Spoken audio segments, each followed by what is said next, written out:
menikah pada dasarnya bukan hanya menyatukan dua orang laki-laki dan perempuan, tapi juga menyatukan dua keluarga. Nah, ini yang kadang tidak jarang kurang diantisipasi. Sama pasangannya sudah cocok, sama calon suaminya sudah cocok, sama calon istrinya sudah cocok, tetapi menjadi bubar gara-gara tidak antisipasi soal kepentingan-kepentingan keluarga besar, misalnya soal pernikahan, pesta pernikahan yang kita tidak deteksi sebelumnya, bahwa misalnya ada kebiasaan harus atau menginginkan pesta yang meriah mewah sehingga kemudian merepotkan calon pengantin itu sendiri, dan akhirnya pernikahan jadi bubar, tidak jadi hanya gara-gara pesta yang padahal tidak wajib.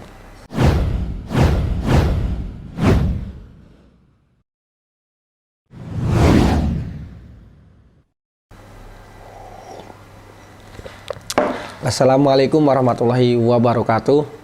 Alhamdulillah, setelah sekian lama saya baru sempat lagi membuat lanjutan video scanning calon pasangan. Kali ini video kelima dari seri Pranikah berkaitan dengan pertanyaan-pertanyaan yang penting diajukan dalam konteks relasi dengan orang tua dan keluarga besar. Kali ini kita akan membahas video pertanyaan-pertanyaan penting yang berkaitan dengan konteks atau relasi dengan keluarga besar dan orang tua. Dua orang yang ingin yang tadinya hidup terpisah lalu menyatukan dalam bingkai pernikahan, dalam satu bahtera pernikahan, dalam satu kapal yang mengarungi bahtera pernikahan. Boleh jadi sudah saling memahami, tetapi ada satu hal penting, bahwa menikah bukan hanya mempersatukan dua orang laki-laki dan perempuan, tapi juga menyatukan dua keluarga. Nah, keluarga besar ini kalau tidak diantisipasi boleh jadi akan menjadi hambatan besar untuk selanjutnya jika tidak diantisipasi sejak awal.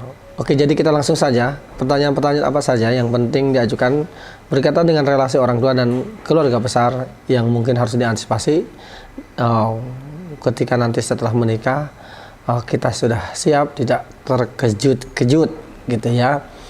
Oke, pertanyaan pertama, apakah orang tua calon pasangan termasuk yang mengharuskan anak-anaknya tidak boleh jauh tinggal dengan rumah orang tuanya, tidak boleh keluar kota misalnya, tidak boleh merantau misalnya?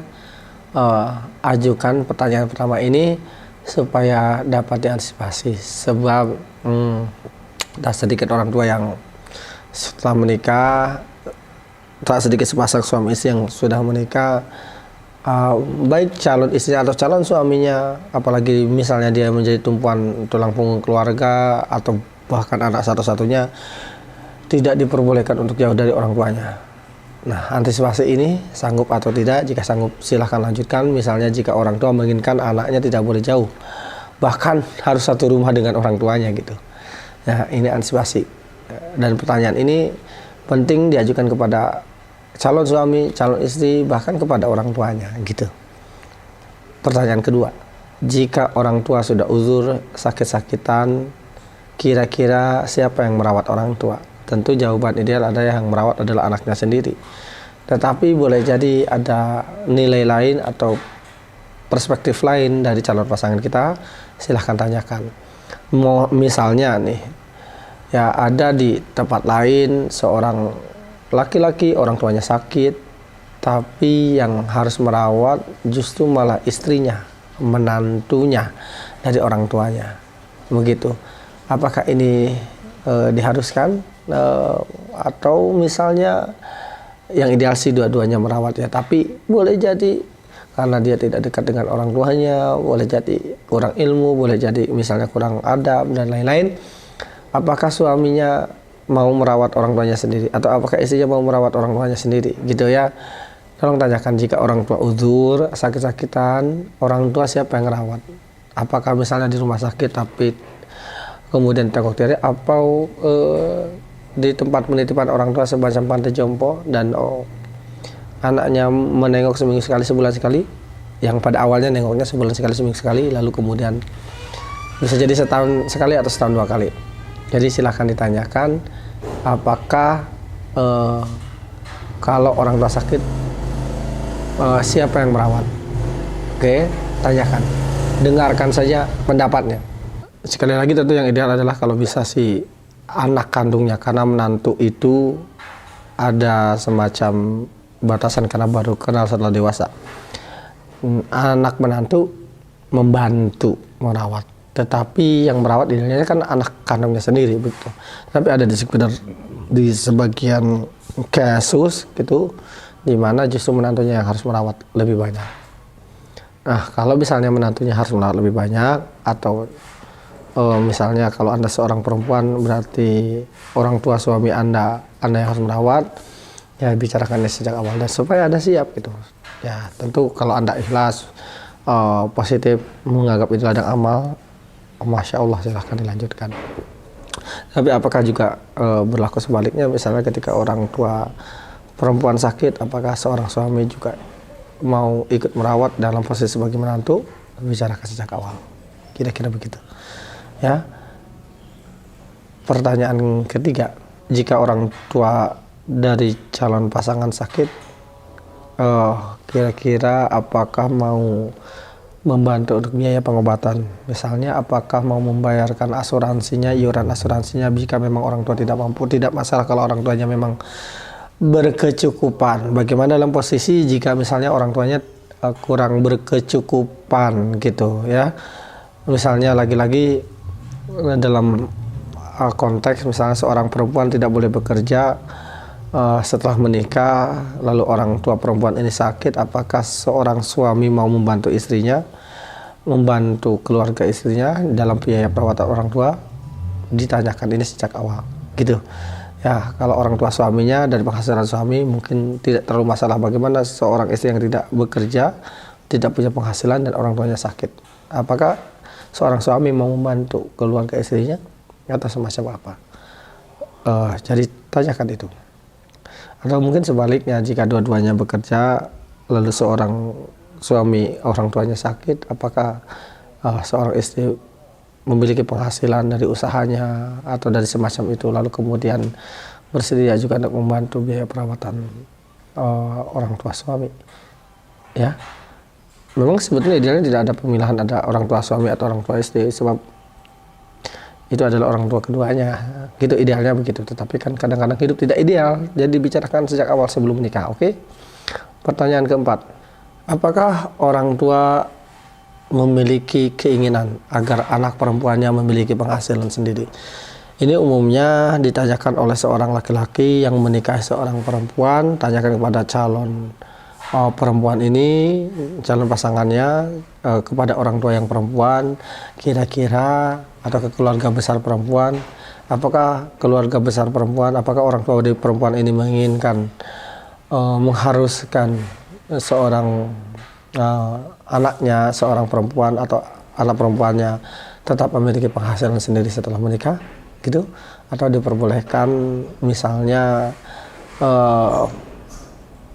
tidak bekerja pun tidak apa-apa gitu, atau seperti apa keinginannya yang normal, yang idealnya, bukan yang normal ya, maksudnya pendapat mereka soal ini, kira-kira itu. Silahkan tanyakan. Pertanyaan selanjutnya, calon pasangan kita ini anak keberapa? Misalnya jika anak pertama, apakah nanti adik-adiknya ketika sudah punya penghasilan, calon pasangan Anda, apakah adik-adiknya menjadi tanggungan calon pasangan Anda? Begitu.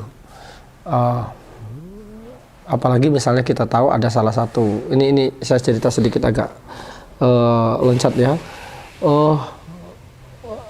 Mungkin mirip sandwich generation gitu ya. Seorang yang sudah menikah ini harus membiayai keluarganya sendiri, tapi juga dia harus menanggung adik dan kakaknya yang tidak mandiri. Ketika misalnya salah satu dan kebetulan itu pasangan Anda yang paling sukses di keluarga, lalu kemudian biasanya dia juga menjadi tumpuan. Ketika tidak membantu dibilang sombong lah, dibilang tidak mau membantu lah, dan seterusnya. Padahal bantuan itu seharusnya membuat adik atau kakak kita itu menjadi lebih baik, bukan ketergantungan subsidi terus-terusan begitu ya.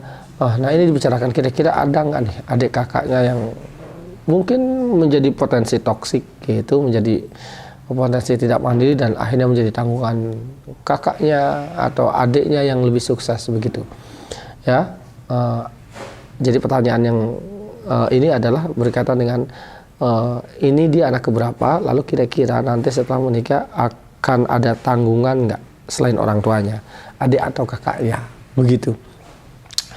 Jika misalnya tidak ada, alhamdulillah. Tapi misalnya jika ada, mungkin sekarang tidak ada, tapi misalnya setelah wafat, boleh jadi karena jaraknya jauh gitu, calon suami Anda atau calon istri Anda bedanya dengan adik-adiknya misalnya 10 tahun, 15 tahun, boleh jadi nanti dia belum mandiri, biaya sekolah, biaya kuliah akan menjadi potensi tanggungan, begitu. Ya, pertanyaan selanjutnya, bagaimana kualitas hubungan calon pasangan Anda dengan adik dan kakaknya? Dekat, sangat dekat, biasa saja, atau tidak dekat? Ya, suruh cerita saja nanti supaya diantisipasi nanti ya banyak muncul kemungkinan gitu ya.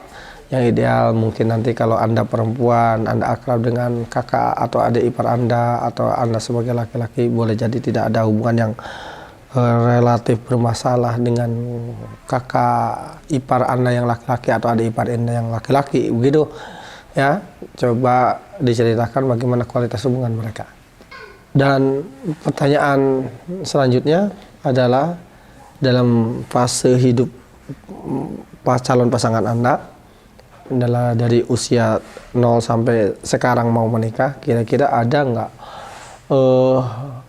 di fase tertentu pasangan Anda itu hidupnya ditanggung oleh keluarga besar.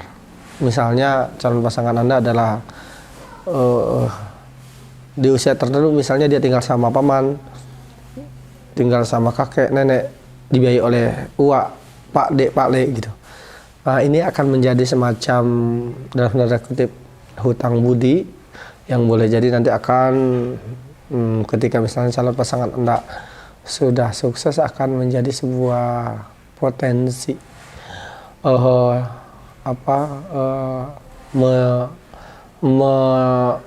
menentukan atau menjadi sebuah potensi bahwa misalnya calon pasangan Anda harus memberikan timbal balik dalam bentuk yang lain ketika misalnya kalaupun tidak memberikan timbal balik ya kita karena merasa berhutang budi, maka kita kemudian harus tahu dan boleh jadi kita sudah lebih ikhlas untuk membantu mereka, karena bisa jadi kalau pasangan Anda dulu dibiayai, ditanggung, dilindungi oleh salah satu keluarga ini.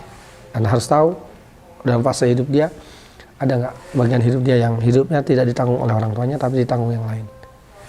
Kira-kira itu 5 video akhirnya saya tuntaskan. 5 video ini boleh Anda tambahkan lagi pertanyaan-pertanyaannya, Anda kurangi ya, sehingga kita tidak terkaget-kaget atau terkejut-kejut. Dan sekali lagi, meskipun pertanyaan ini sudah diajukan, kita sudah yakin ada komitmen, tidak dijamin nanti setelah menikah bahwa calon pasangan Anda akan melaksanakan seperti yang diucapkannya jika hal itu positif ya. Tetapi kalau misalnya ada yang tidak sesuai, kita bisa mengingatkan lagi bahwa dulu pernah berkomitmen seperti ini. Ya, apakah harus direkam wawancaranya? Ya, bergantung keikhlasan Anda. Jika Anda mau merekamnya, silahkan saja. Tapi menurut saya sih tidak ya, cukup dipegang komitmennya saja.